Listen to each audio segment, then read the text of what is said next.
చీర బాగుందని తెలుసు, కానీ నువ్వు చీరలు ఎంత బాగుంటావని తెలియదు. ఇవే తగ్గించుకుంటే మంచిది. హో, ప్రవీణ్ కూడా వచ్చాడా?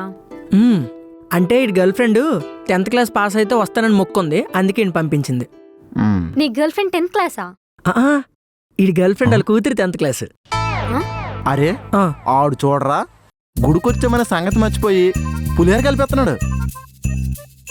వాళ్ళంతేరా, సెన్స్ ఉండదు, చీప్ ఫెలోస్. రూపా, నీ హాబీస్ ఏంటి? అంటే ఇలా అందంగా మాట్లాడడం, అందంగా చీర కట్టుకోవడం కాకుండా ఇంకేమైనా? నిజంగా ఆడికి బుద్ధి లేదురా, ఎంత చెప్తున్నామా ఆడి గురించి, మళ్ళీ పులిహోర కలిపేస్తున్నాడు చూడాడు.